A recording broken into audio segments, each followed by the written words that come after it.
Hello friends, welcome you all in Applied Science Chemistry lecture series. In previous lecture, we have started to discuss about liquid fuel, how it is prepared, the method of preparation, that is fractional distillation, quaternion process, process of removal of sulfur. That part we have covered in previous lecture. He diagram तुम्हाला आठवते बरोबर. तिथे आपण बघितलं की कशा पद्धतीने आपल्याला प्रत्येक कंपार्टमेंट मध्ये डिफरंट फ्रॅक्शन्स आपल्याला मिळत आहेत बरोबर. विद्यार्थी मित्रांनो, आपलं जे क्रूड ऑइल आपल्याला मिळतंय ते आपण करतोय हीट करतोय. That crude oil is heated in the furnace up to temperature 400 degree Celsius. याच्यावरती एक्झाम मध्ये प्रश्न विचारलेला होता. Crude oil is heated up to which temperature? It is heated up to temperature 400 degree Celsius. 400 degree Celsius पर्यंत आपण त्याला काय करतोय, हीट करतोय आणि मग त्यातनं आपल्याला एक एक फ्रॅक्शन मिळत आहे. तो गॅस ओढ्याशी मूव्ह करतोय. बघा तुम्ही सगळ्यात वरती दिसतो तुम्हाला काही गॅस असे असतील ते कंडेन्स होणारच नाही, टेम्परेचर खूप कमी असेल ते इथं बाहेर निघणार. म्हणजे आपल्याला एलपीजी जो मिळतो आपल्याला क्रूड ऑइल पासून मिळाला इथे काही प्रमाणात. आणि प्रत्येक कंपार्टमेंट मध्ये आपला वेगवेगळा गॅस आपल्या इथे मिळतोय.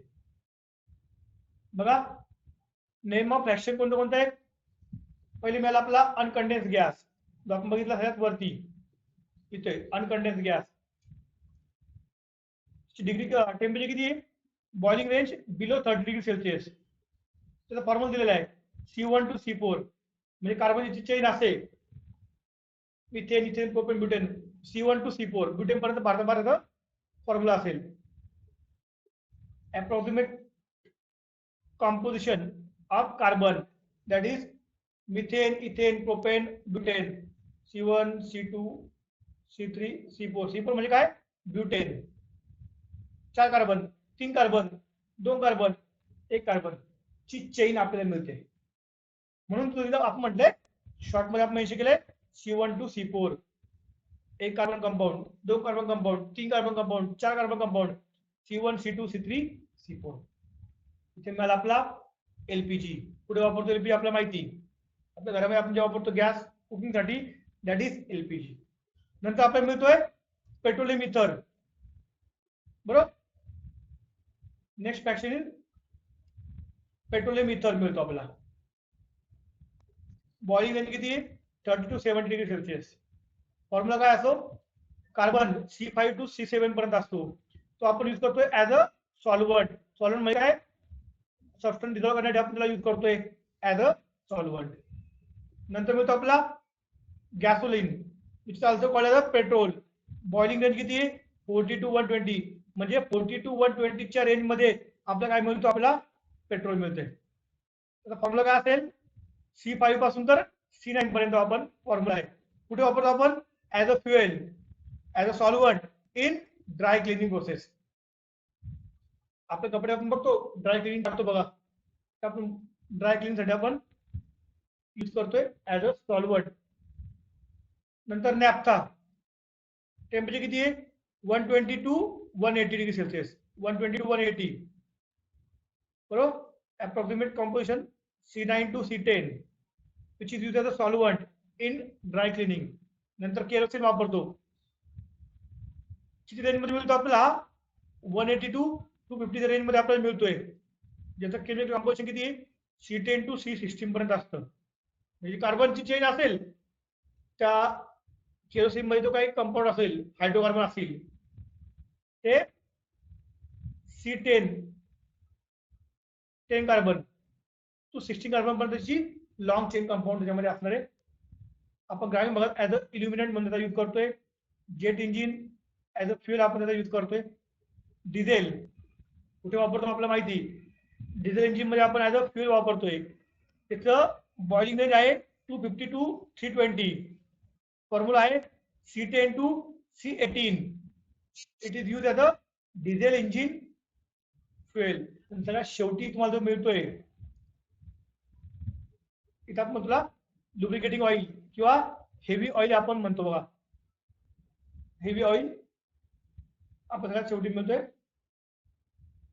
लिक्विड फॉर्म मधलं हेवी ऑइल. ते आपण कुठे वापरतोय त्यातनं नंबर ऑफ फ्रॅक्शन्स मिळतं आपल्याला. लुब्रिकेटिंग ऑइल हेवी ऑइल मध्ये काय काय मिळतं आपल्याला बघा.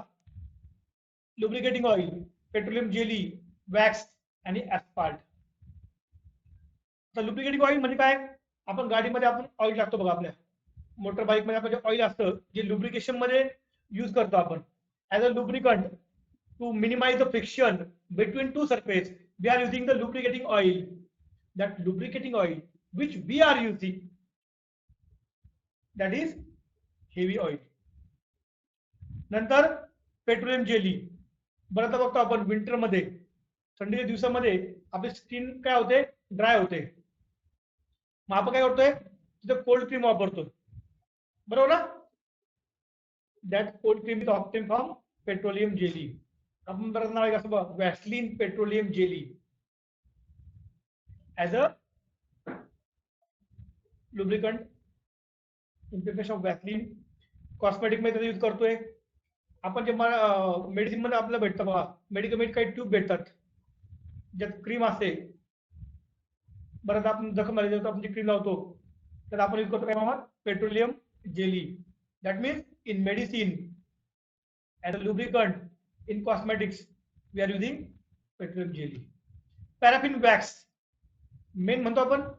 असं मेन एक पदार्थ मिळतोय जो आपण वापरतोय कॅन्डल, बूट पॉलिश साठी आपण यूज करतोय. In candle, boot polish, wax we are using paraffin wax. Paraffin wax आपण यूज करतो. In candle, in boot polish, wax we are using. In candle or boot polish wax we are using paraffin wax. And last is asphalt, which is used for waterproofing and road construction. Road construction साठी आणि waterproofing साठी आणि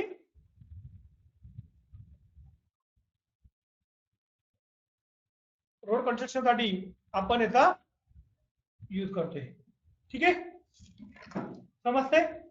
आता बऱ्याचदा काय होतं की आपलं जे काही प्रोडक्ट मिळत आहे ते खूप मोठे असतात, लॉंग चेन असतात. असं म्हणतो तुम्हाला C10 to C15. त्याचा अर्थ काय होतो, वेन वी से C10, जेव्हा आपण म्हणतो C10 त्याचा अर्थ काय होतोय, carbon carbon carbon.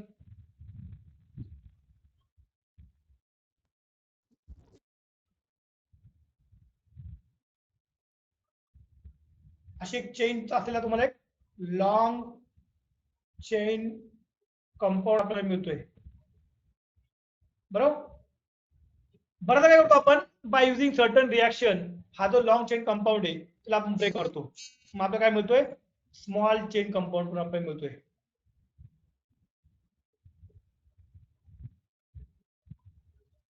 By breaking we get the small chain compound,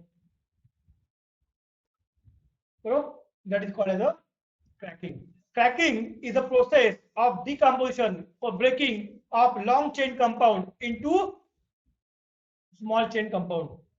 जसं मी आता एक्झाम्पल दाखवले, C10 म्हणजे 10 कार्बनची चेन होती आपली, 10 कार्बनचा मग मी चेन काढतोय. याचा फॉर्म्युला आपला इथे हायड्रोजन मी दिलेला नाही. That formula is C10H22. मी तर असणार आहे CH3 CH3 CH2 CH2 hydrogen CH2 CH2.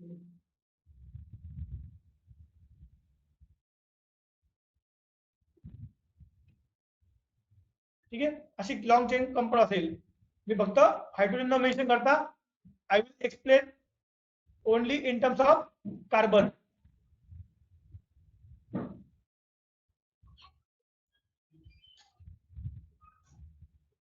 Confusion व्हायला म्हणून मी फक्त कार्बनची चेन दाखवते. but actually it is C10H22.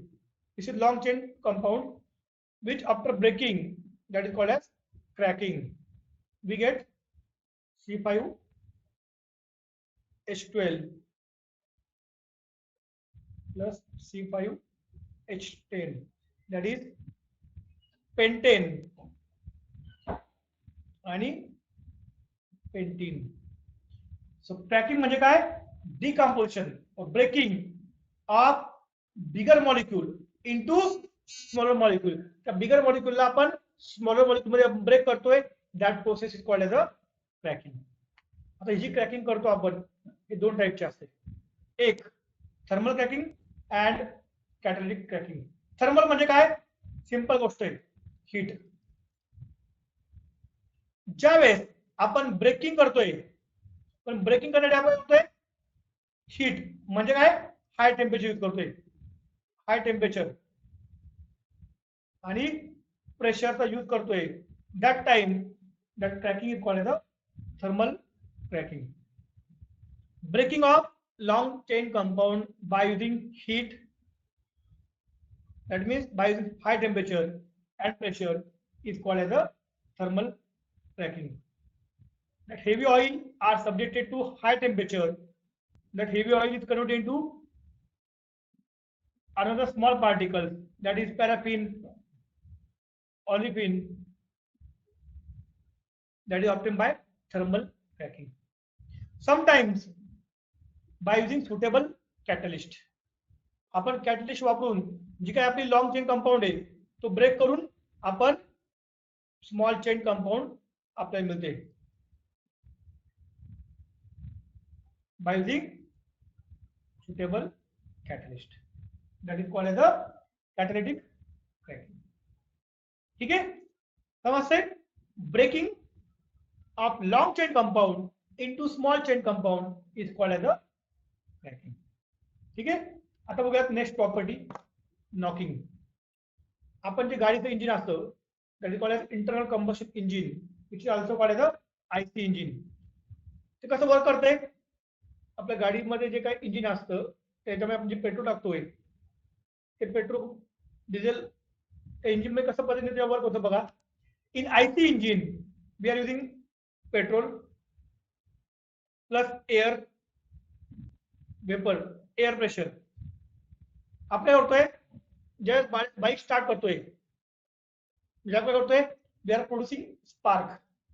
म्हणजे बघा आपण IC इंजिन मध्ये काय असतं, आपल्या इंजिन मध्ये काय असतं? आपलं पेट्रोल,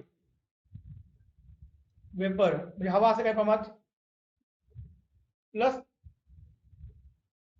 एअर म्हणजे काय? ऑक्सिजन म्हणतो मी ते. आपण काय करतो? बाय युजिंग स्पार्क आपण काय करतो? इनिशिएट करतोय.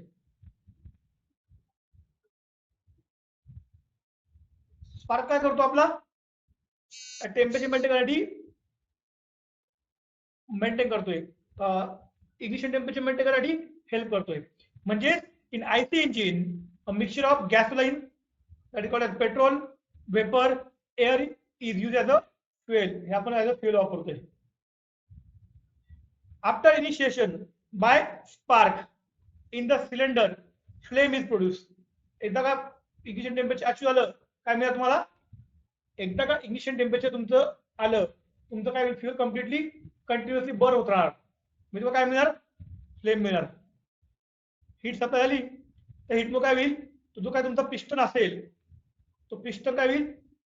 Due to that heat piston will move upward direction.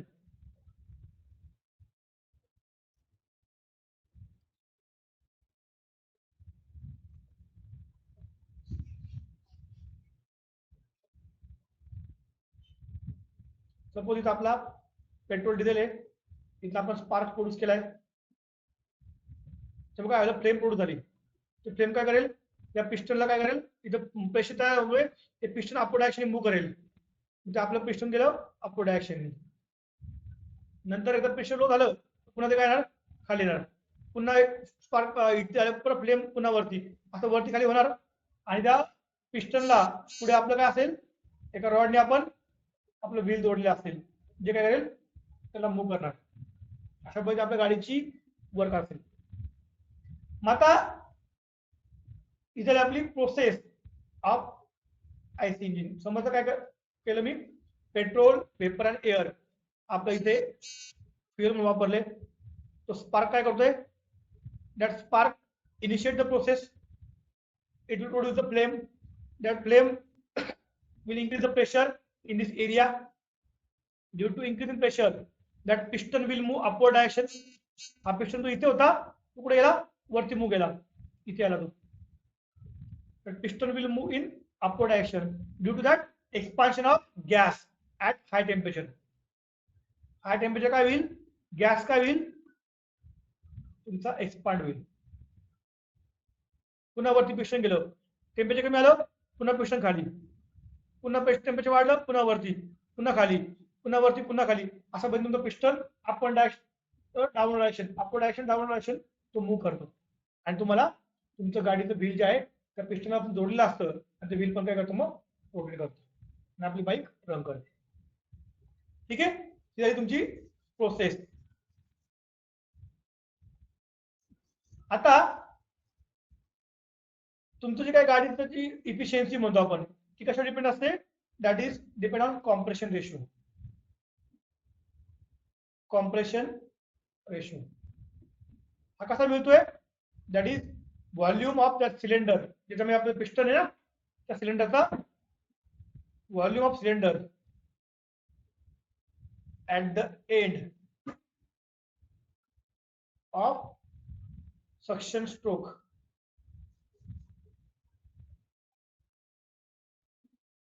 and volume of cylinder at the end of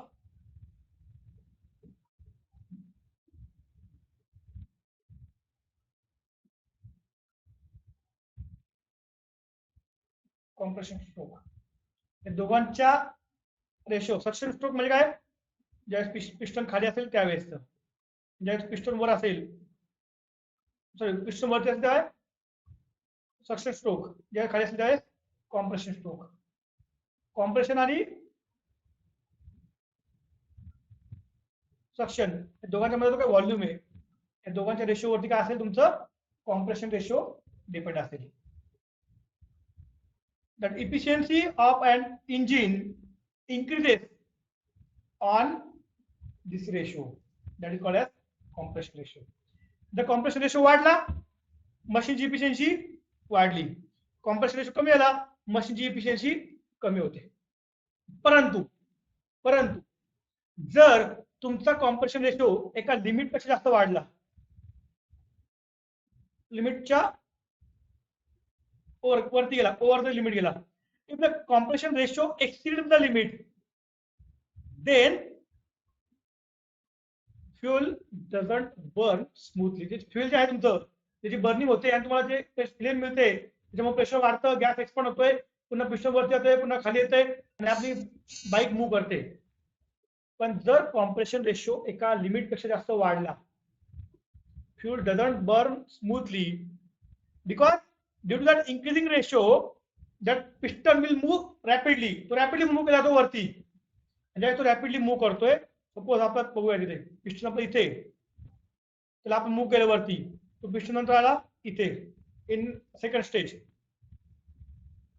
पण जर ही प्रोसेस खूप रॅपिडली आली, तर रॅपिडली आल्यामुळे काय होतंय, हा पिस्टन जो आहे तुमचा कुठेतरी टच होईल इथे, आणि तो टच झाल्यामुळे एक विशिष्ट प्रकारचा आवाज येतोय, that is called as rattle sound.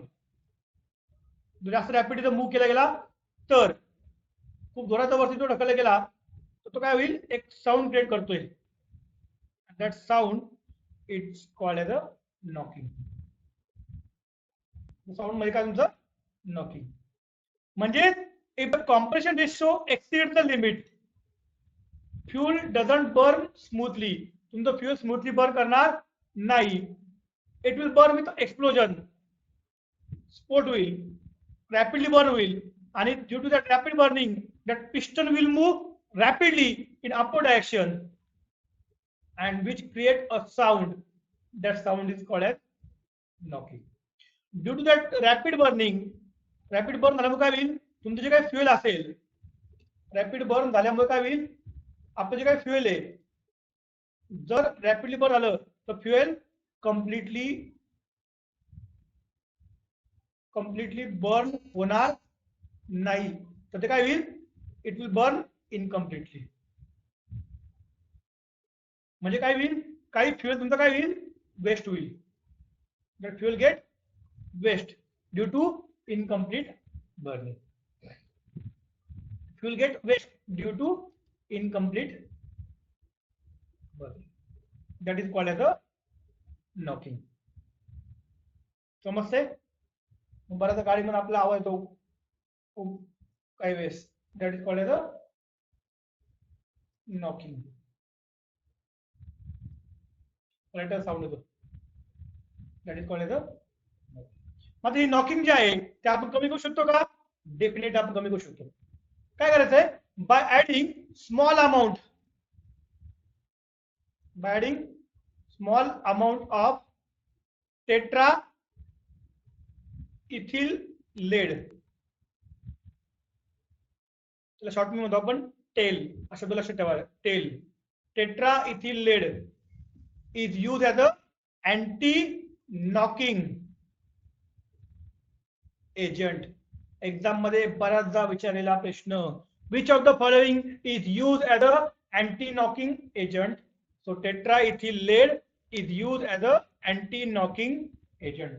तो आपण अँटी नॉकिंग एजंट म्हणून यूज करतो. Tetra ethyl lead is use as a anti knocking agent. बऱ्याचदा काय होतं, हे जे काही नॉकिंग किंवा अँटी नॉकिंग जे म्हणतोय, ते तुमचं फ्युएल मध्ये कुठला हायड्रोकार्बन प्रेझेंट आहे, which hydrocarbon is present in that fuel, depending on that nature also knocking is depend. म्हणजे बघा, जर तुमच्या फ्युएल मध्ये स्ट्रेट चेन कंपाऊंड असतील तर नॉकिंग जास्त होणार. ब्रँच चेन असेल, नॉकिंग कमी होणार. सायक्लो चेन असेल, सायक्लिक चेन असेल,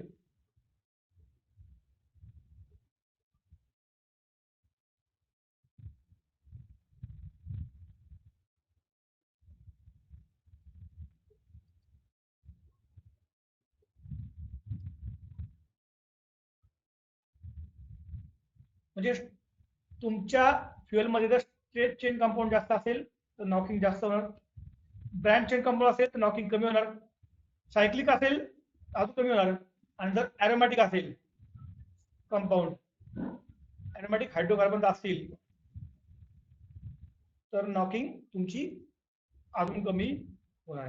अशा पद्धतीने straight chain, branch chain, cycloparaffin, aromatic hydrocarbon तुमची नॉकिंग अफेक्ट करणार आहे. म्हणजे तुमचा जो आहे एन हेप्टेन हा जो कंपाऊंड आहे, n heptane is a compound whose anti-knock value is 0. Exam मध्ये प्रश्न विचारला जाऊ शकतो, which element is having anti-knock value 0, that is N heptane is having anti-knock value 0. That means it gives large knocking. Anti-knock value 0 म्हणजे काय, large, त्याच्यामध्ये काय असणार आहे, नॉकिंग मिळणार आहे. जर आपण एन हेप्टेन वापरला फ्युएल मध्ये, आपलं एन हेप्टेनचं प्रमाण जास्त असेल तर नॉकिंग खूप जास्त प्रमाण असेल, त्याची अँटी नॉक व्हॅल्यू काय 0 आहे. आणि जर तो न वापरता, मी हा पाठ करतोय, मला रायटिंगसाठी जागा पाहिजे. जर आपण 2 to 4 ट्राय मेथिल पेंटेन, हे कंपाऊंड नाव काय, आयसो ऑक्टेन म्हणतात आपल्याला. जर आपण 2 to 4 ट्रायमेथिल पेंटेन वापरला तर हा खूप कमी प्रमाणामध्ये, व्हेरी लेस नॉकिंग, आपण म्हणतोय अँटी नॉक व्हॅल्यू इज 100. कळतंय? 2 to 4 ट्रायमेथिल पेंटेन वापरला तर लेस नॉकिंग मिळते आणि एन हेप्टेन वापरला तर लार्ज प्रमाणामध्ये नॉकिंग मिळते. 2 to 4 trimethyl pentane less knocking and N heptane large knocking. फरक समजून घ्या. एक्झाम मध्ये प्रश्न विचारला जाऊ शकतो. Which element or which hydrocarbon will give large knocking? N-heptane, isooctane, 2 to 4 trimethyl pentane. आणि which element give less knocking? आता लेस नॉकिंग साठी हा प्रश्न दोन टाइप विचारू शकता.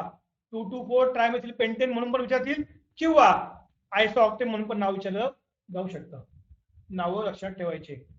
2 to 4 trimethyl pentane or isooctane will give the less knocking.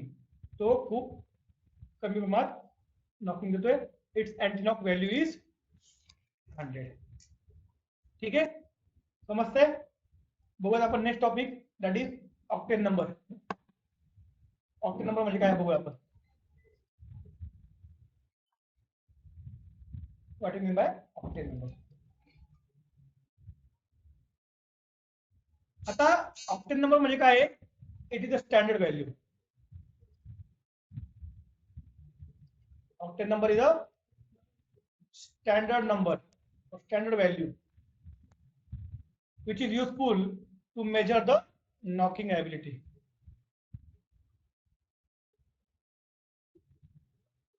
Standard value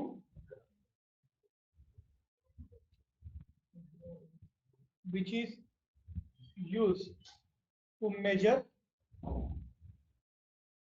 standard value which is used to measure standard value which is used to measure the knocking ability. Knocking ability measure करण्यासाठी आपण use करतोय. आणि knocking ability आपल्याला समजली त्याच्यावर आपण काय करतोय, क्वालिटी पण आपण मेजर करतोय. आणि क्वालिटी कशाची? Quality of petrol. लक्षात ठेवा, ऑक्टेन नंबर पेट्रोल साठी वापरतोय. ऑक्टेन नंबर पेट्रोल साठी वापरतोय. मी रिपीट करतो पुन्हा. ऑक्टेन नंबर कशासाठी वापरतो आपण? पेट्रोल साठी. आणि डिझेल साठी वापरतो आपण सिटेन नंबर. तुम्हाला सिटेन नंबर मी शिकवतो नंतर. ऑक्टेन नंबर कशासाठी वापरतो आपण? पेट्रोलची व्हॅल्यू चेक करण्यासाठी. एक्झाम मध्ये प्रश्न विचारला जाऊ शकतो. Octane number is use to measure the quality of petrol, diesel, kerosene, benzene. काय वापरतो? Octane number is use to measure the quality of petrol. It is a standard value which is use to measure the knocking ability. Higher the value of octane number, higher the value of octane number, lower is the knocking.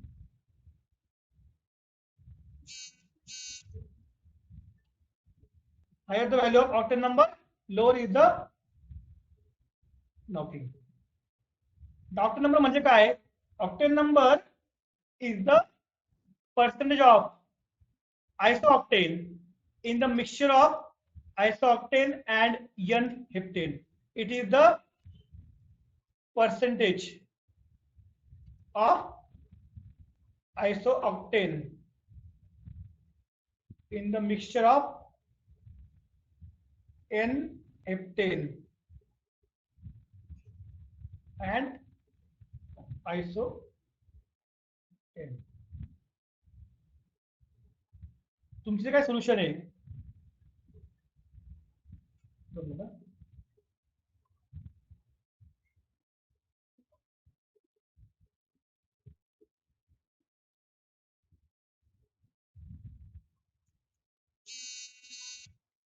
बघा, octane number काय?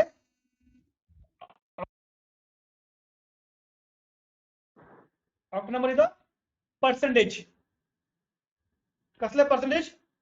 Percentage of isooctane in the mixture of N-heptane and isooctane. Octane number is the percentage of isooctane in the mixture of N-heptane and isooctane. Isooctane is, sorry, octane number is the percentage of isooctane in the mixture of N-heptane and isooctane. जेवढा octane number तुमचा जास्त असेल तेवढी knocking काय होणार आहे, कमी होणार आहे. Octane number of fuel can be increase by adding tetraethyl lead. बघा तुम्ही सांगितलं काय, ऑक्टेन नंबर जेवढा जास्त असेल तेवढं तुमचं नॉकिंग काय होणार आहे, कमी होणार आहे. आणि ऑक्टेन नंबर जो आहे, that octane number is increased by adding tetraethyl lead. आणि म्हणजे काय आपलं tail,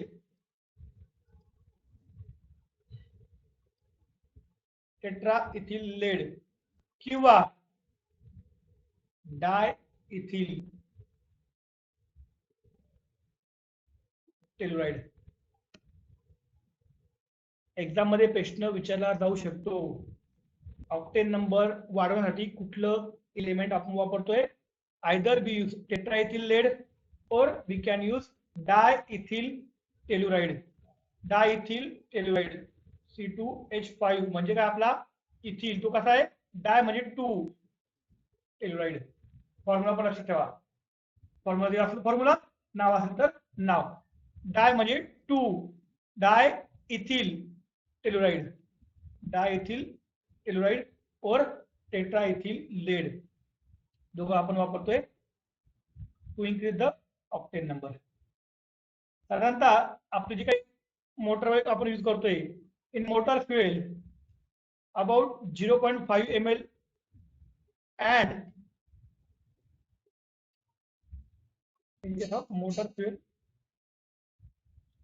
and in aviation fuel 1 to 1.5 ml in case of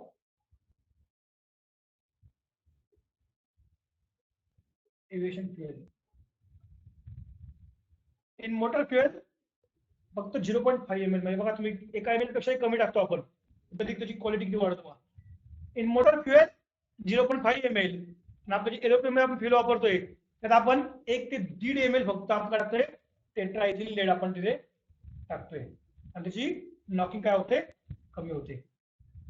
मग ज्या आपण टाकतोय टेट्राइथिल लेड, टेट्राइथिल लेड काय होतो, when we add tetraethyl lead, the tetraethyl lead is converted into lead oxide. It is converted into lead oxide. Tetraethyl lead is converted into lead oxide particle. These particles react with hydrocarbon. They react with the hydrocarbon. जे आपल्याला ना straight chain hydrocarbon असतील त्या टेट्राइथिल laid काय होतं, सर्वात पहिले laid oxide convert होतं. लेड ऑक्साईड काय करतंय, हायड्रोकार्बन सोबत रिॲक्ट करतो आणि त्याला बस काय होतंय, पेरॉक्साईड फॉर्म करतोय. Peroxide molecule is formed, and due to that formation of peroxide molecule, the rate of reaction is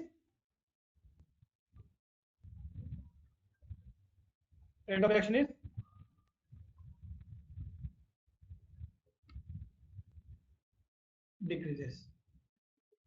G rapid होते त्याच्यामुळे नॉकिंग होते, नॉकिंगची जी रिएक्शन ती काय होणार आहे, कमी होणार आहे. समजते काय की आपण tetraethyl lead is converted into lead oxide particles. This particle react with a hydrocarbon and peroxide is formed, which slow down the oxidation reaction and decreasing the chances of early detonation. Okay. परंतु हा जो काही आपला laid oxide आहे, तो laid oxide हा harmful आहे आपल्या इंजिन साठी. बरोबर, lead oxide is harmful to the engine life, so it can be removed by adding small amount of diethylene. It can be removed by adding small amount of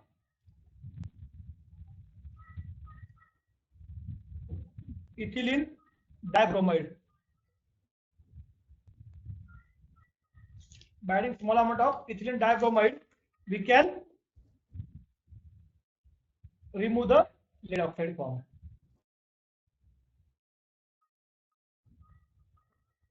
समजते काय केलं आपण? हा जो टेट्राइथिलेट टाकला होता, टेट्राइथिलेट काय करतोय? रिएक्शन करून लेड ऑक्साइड फॉर्म करतोय. हा लेड ऑक्साइड काय करतोय? That lead oxide react with hydrocarbon to form a peroxide. Peroxide form करतोय आणि तो पेरॉक्साइड काय करतोय? तुमच्या रिएक्शनचा रेट काय करतोय? डिक्रीज करतोय. It will lower the or decrease the rate of reaction. कोणती रिएक्शन? Oxidation reaction. त्याच्यामुळे तुम्हाला हीट मिळते. ती रिएक्शन काय करतोय? कमी करतोय. त्याच्यामुळे नॉकिंग काय होते? कमी होते. परंतु जे आपलं टेट्राइथिलेट जे आहे, जे लेड ऑक्साइड फॉर्म करतोय, हा लेड ऑक्साइड कसा आहे? हार्मफुल आहे. That lead oxide is harmful. Therefore it should be remove. जास्त असेल तो काय करायचा? आपला रिमूव्ह करणं गरजेचं आहे. तो इंजिनचं जे लाईफ आहे तो कमी करतोय. त्यामुळे कसा रिमूव्ह करायचा तो? That टेट्राइथिलेट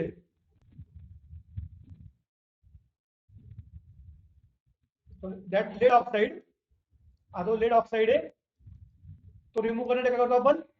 ethylene डायब्रोमाइड. इथिलीन डायब्रोमाइड आपण यूज करतोय to remove the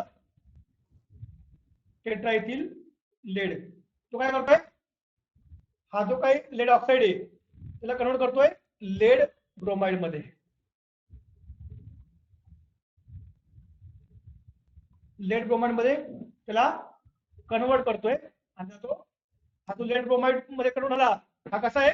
laid bromide is volatile which get evaporate in the form of gas. तो काय होतोय? म्हणजे हा जो लेड ऑक्साइड आहे तो रिमूव्ह करण्यासाठी काय वापरला? इथिलीन डायब्रोमाइड वापरला.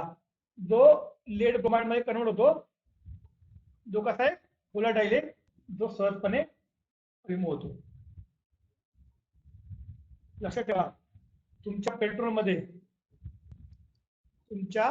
पेट्रोलमध्ये सल्फरचं प्रमाण खूप कमी पाहिजे.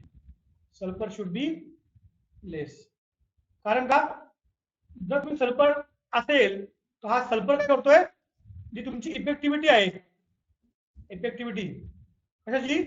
इफेक्टिव्हिटी of टेट्राइथिलेट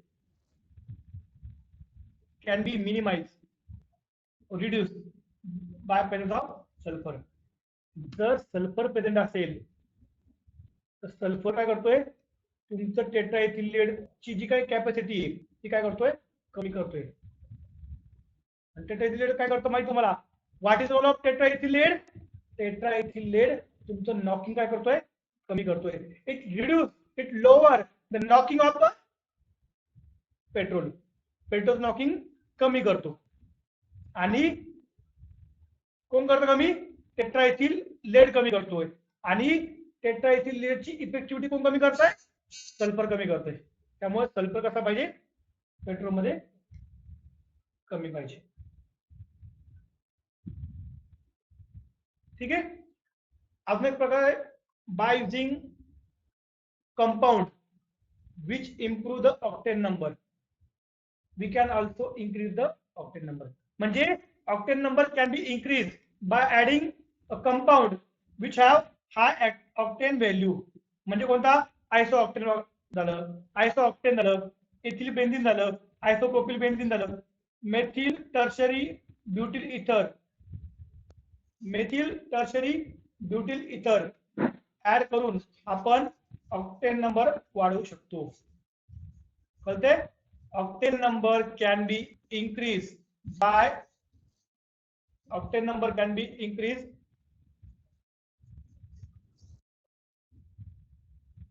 octane number can be increased by using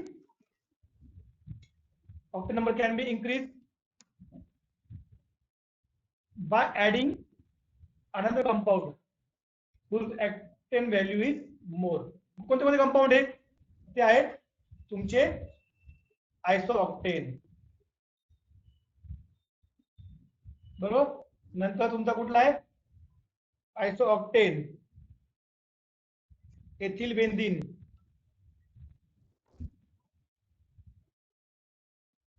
नंतर methyl tertiary butyl ether, that is called as MTBE. Methyl tertiary butyl ether, isopropyl benzene, isopropyl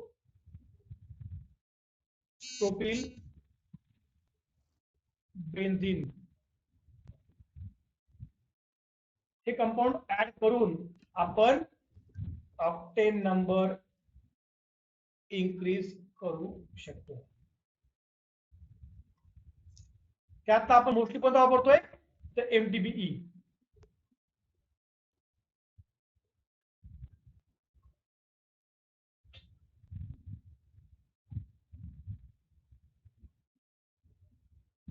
methyl tertiary ब्युटिल इथर MTBE वापरून आपण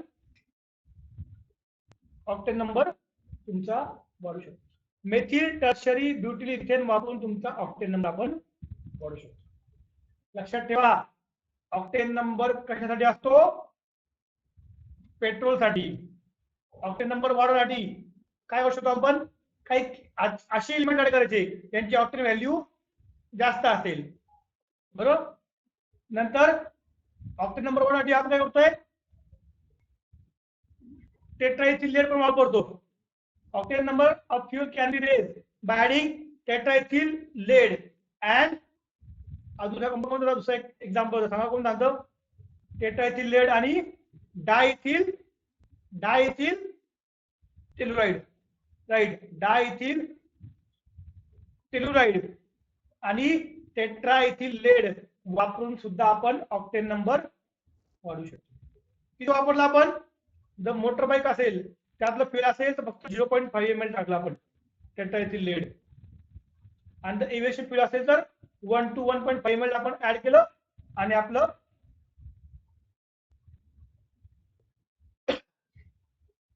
ऑक्टेन नंबर आपण इन्क्रीज करतो. पेट्रोल आणि petrol मध्ये काय नकोय? सल्फर कमी पाहिजे. सल्फर काय करतोय? तुमचं जे टेट्राइथिल लेड आहे त्याची इफिशियन्सी कमी करतो. आणि टेट्राइथिल लेड कसं वर्क करतो आपण ते बघितलंय. Tetraethyl lead convert into lead oxide. Lead oxide react with the hydrocarbon.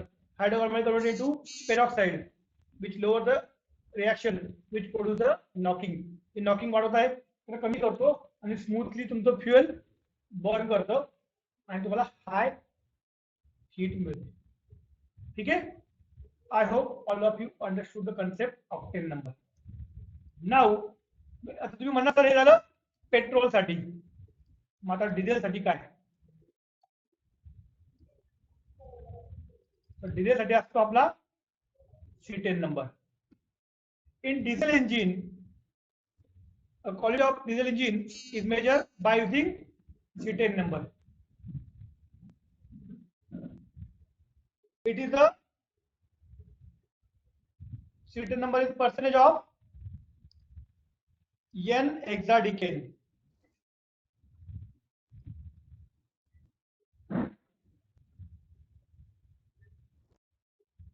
In the mixture of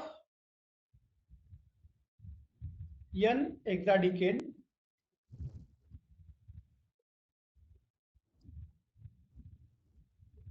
and 2-methyl naphthalene.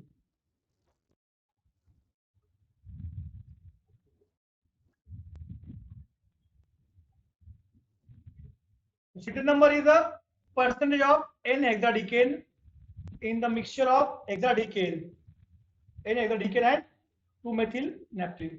थोडक्यात काय? N-hexadecane चा पर्सेंटेज आपण काढतो, ज्याच्यावर आपल्याला मिळते आपली C10 नंबर. तुमच्या डिझेल मध्ये N-hexadecane प्रमाण किती आहे? इन शॉर्ट त्याच्यावर आपण काढतोय C10 नंबरची value. By knowing the amount of N-hexadecane we can determine the C10 number. आणि जर आपण बघितलं ऑक्टेन नंबर, तसं आपण C10 नंबर सुद्धा वाढवू शकतो by using pre ignition dopes like ethyl nitrile, isoamyl nitrile, and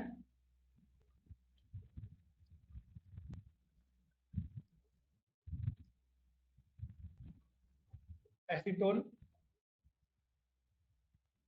हे नावं तुम्हाला लक्षात ठेवणं गरजेचं आहे मित्रांनो.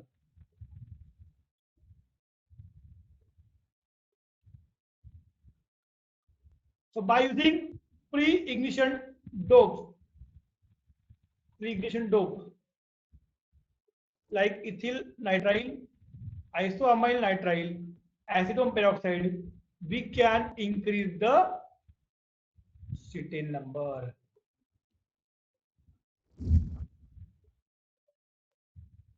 Cetane number of fuel can be increased by using pre-ignition dopes like ethyl nitrile, isoamyl nitrile, acetone peroxide. Generally आपण जे काही डिझेल इंजिन असेल, जर हाय स्पीड डिझेल इंजिन असेल, हाय स्पीड डिझेल इंजिन, त्याच्यामुळे काय असतं की जो टाइम लॅग असतो इग्निशन पॉइंट साठी तो फार कमी असतो. That is 1/500 of second. In high speed diesel engine, the time lag in getting the diesel droplet and heated to the ignition point, म्हणजे डिझेल तुमच्या आतमध्ये आलं आणि त्याला हिट केला आपण इग्निशन पॉइंट पर्यंत, हा टाइम लॅग जो आहे तो हाय स्पीड इंजिन मध्ये खूपच कमी असतो, तर गाडीचं इफिशियन्सी जास्त असणार.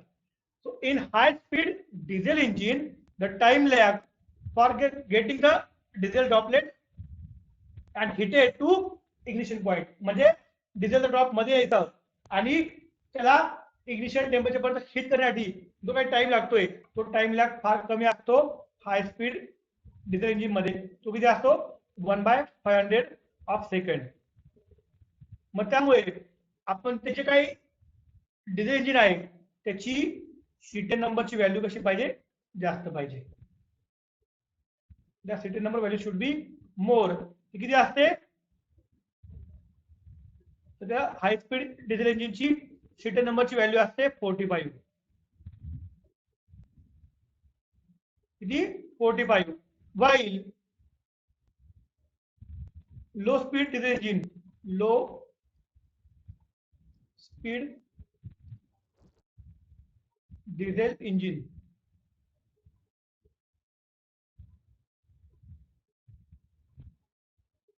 किती असेल? 25 ची व्हॅल्यू.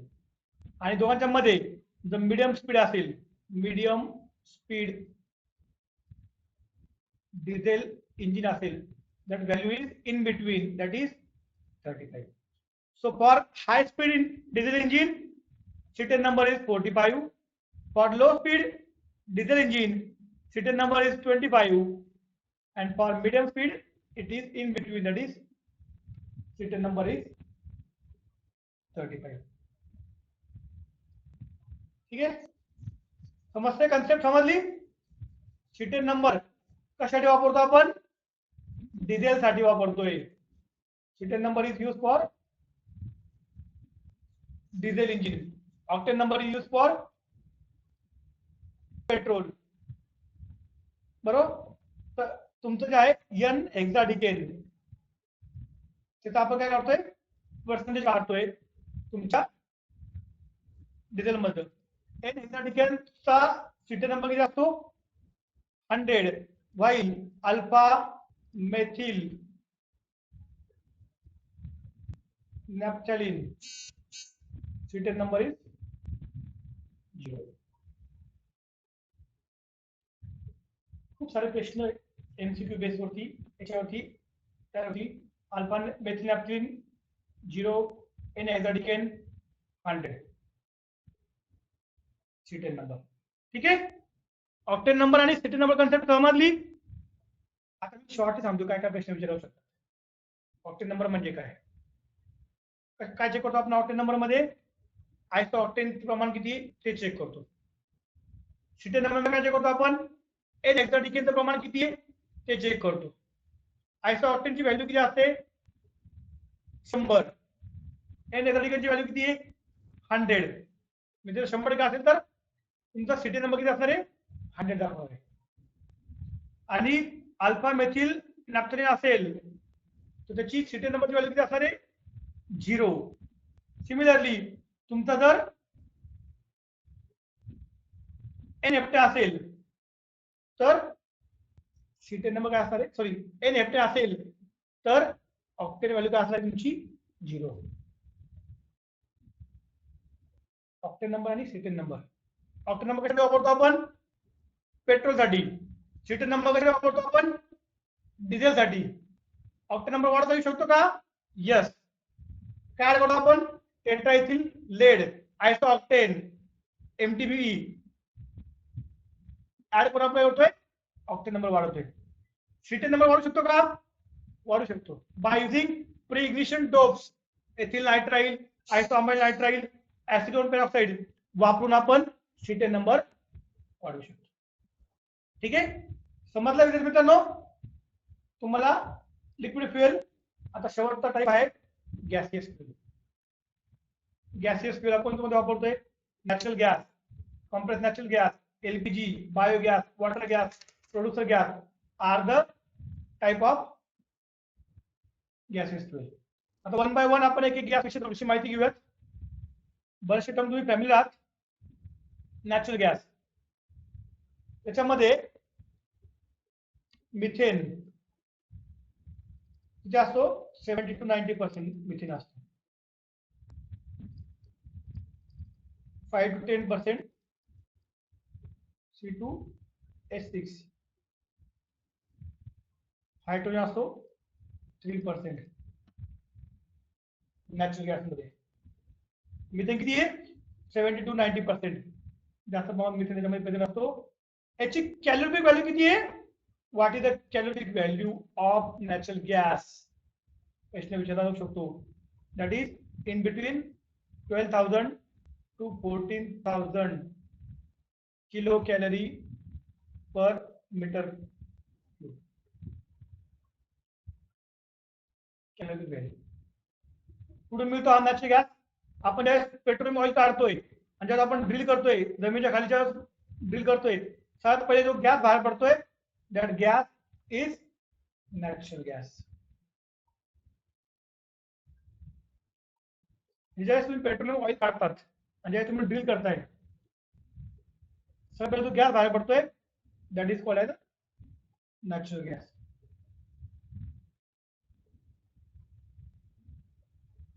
आणि ज्यावेळेस तुमचा natural gas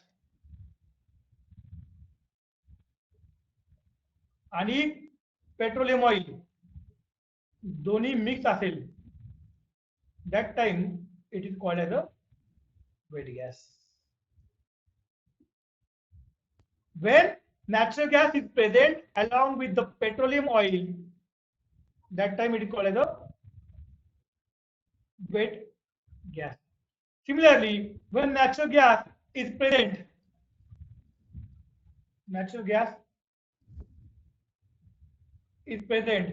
along with crude oil, it is called as a dry gas. When natural gas is present along with petroleum oil, it is called as a wet gas. When natural gas is present along with the crude oil, it is called as a dry gas. Wet gas आणि dry gas. तर तुमच्याचं काही natural gas आहे, that natural gas contain a small percentage of H2S gas, which is harmful gas, which is present in natural gas, which should be removed by scrubbing. H2S आहे म्हणजे natural gas मध्ये काही प्रमाणात present असतो, तो harmful आहे, तो remove करणं गरजेचं आहे. It is remove by scrubbing with mono ethanol amine, mono ethanol अमाइनचा वापर करून आपण काय करतोय, H2S गॅस रिमूव्ह होतोय. नॅचरल गॅस मध्ये जो काही H2S प्रेझेंट असतो, that H2S which is present in natural gas is removed by scrubbing with monoethanol amine. मोनोइथेनॉल अमाइनचा उपयोग करून आपण नॅचरल गॅस मधला H2S रिमूव्ह करू शकतो.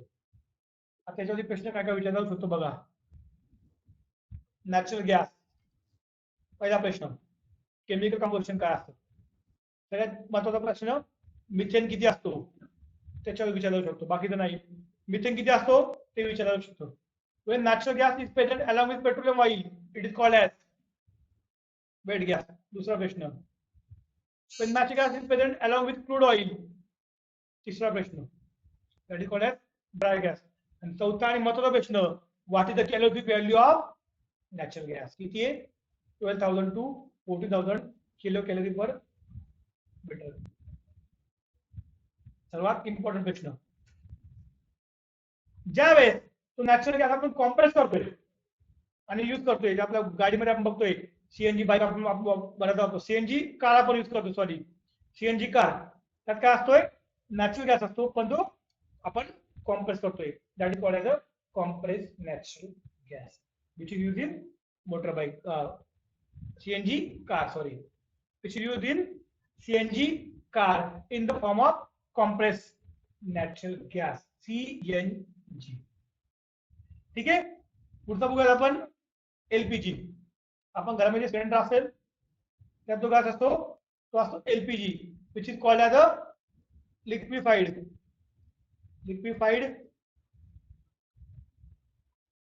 Petroleum gas, liquefied petroleum gas. आपण घरात जो एलपीजी वापरतो त्या एलपीजीला कुठलाही वास नसतो. तुम्ही म्हणा सर असं काय म्हणता, तुम्ही सांगताय आम्ही ज्या स्वयंपाक करतोय गॅस ऑन करतोय आम्हाला तो वास येतोय, बरोबर ना. परंतु मी काय समजून घ्या, आपण घरामध्ये कुकिंगसाठी जो गॅस वापरतोय त्या गॅसला कुठलाही स्मेल नाही. एलपीजी इज ऑर्डरलेस आहे, कुठलाही स्मेल नाही. परंतु तो लीक झाल्यानंतर आपल्याला समजावं म्हणून आपण त्याच्यामध्ये स्मॉल फ्रॅक्शन मध्ये ऑर्गॅनिक सल्फाइड, बरोबर, नाव आहे एथिल मरकॅप्टन,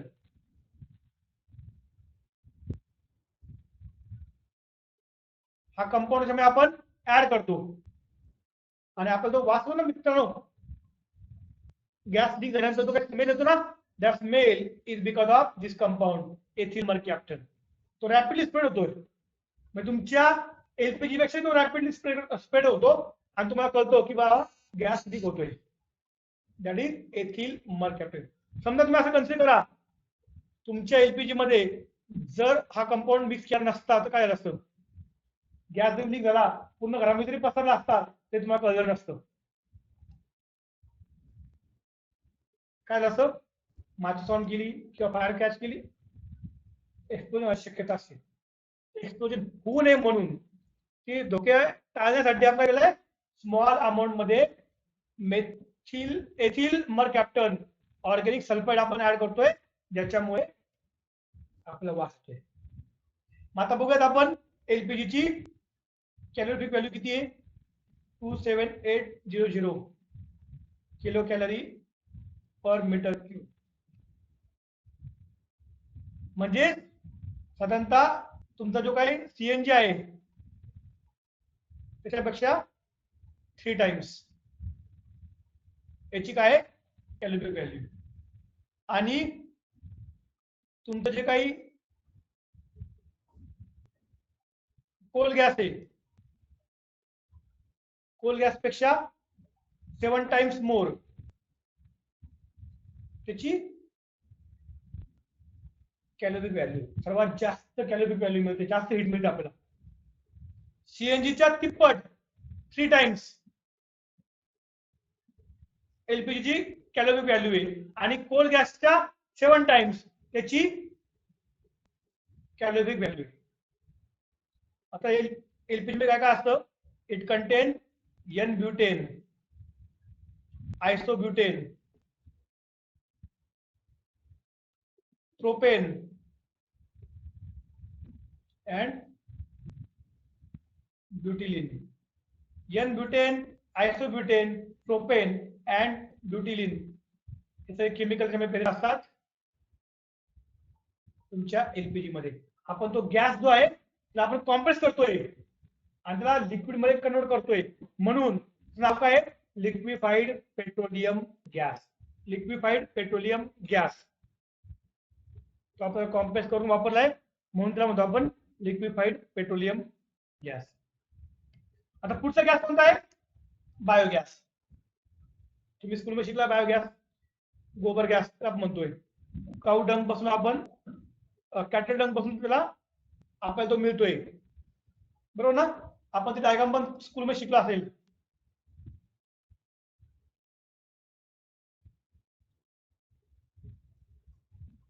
आठवते का प्रोसेस पूर्णपणे? एकीकडे इनलेट असतो, इकडे आपला आउटलेट असतो. काही बॅक्टेरिया असतात, ते बॅक्टेरिया करतात त्या तुमचं जे काही कॅटल डंग असेल त्या कॅटल डंगला डिकम्पोज करतात आणि डिकम्पोज करून तुम्हाला काय मिळतोय? एक गॅस मिळतोय. तो गॅस तुमचा इथनं आउटलेट मध्ये तुम्ही बाहेर पडतोय. That gas is use, that gas is biogas, which is obtain by biological decomposition by using bacteria on cattle dung. त्या कॅटल डंगला डिकम्पोज करून by fermentation process, by decomposition आपको काय होतंय? बायोगॅस मिळवतोय. ठीक आहे. मग बायोगॅस मध्ये काय काय असतं? It contain methane. किती आहे? 50 ते 60% मिथेन असतो. आपल्या सीएनजी मध्ये किती होता? आपला 70 to 90. इथे किती आहे? 50 ते 60% मिथेन असतो. कार्बन डायऑक्साईड असतो प्रेझेंट. किती? 30 to 40% carbon dioxide. Hydrogen gas 5 to 10%. Nitrogen gas पण असतो काही प्रमाणात 2 to 6%. आणि थोड्या प्रमाणामध्ये H2S मध्ये प्रेझेंट असतो. कमी असेल चांगले. मेन कोणता आहे? Methane.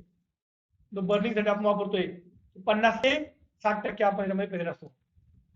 Methane is present in 50 to 60%. हे आपल्यासाठी इम्पॉर्टंट गॅस आहे. मिथेन आहे 50 to 60%. साधारणतः 1 kilo 1 kg of cattle dung gives 160 liter of biogas. 1 kg of cattle dung gives 160 liter of गोबर गॅस. समजते बायोगॅस कसा मिळाला?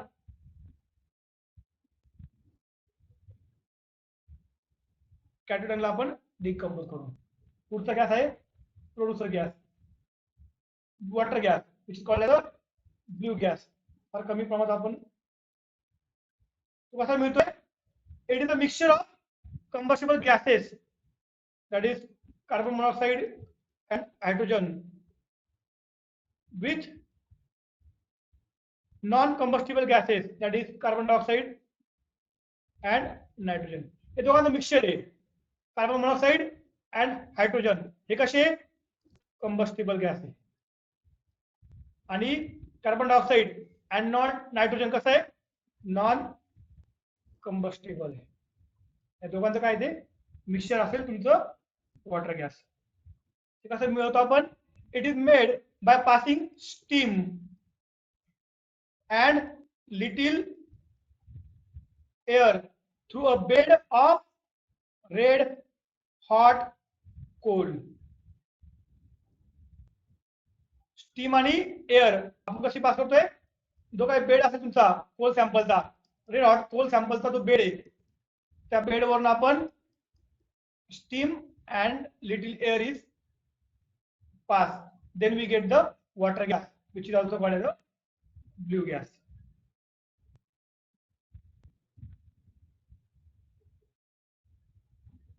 समजते?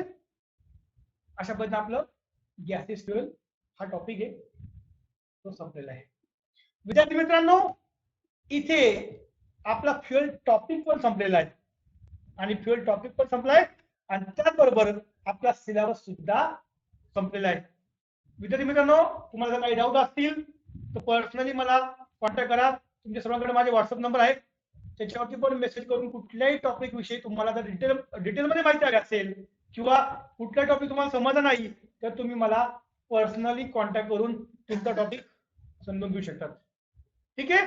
So student, here we complete our syllabus of applied science chemistry. Thank you.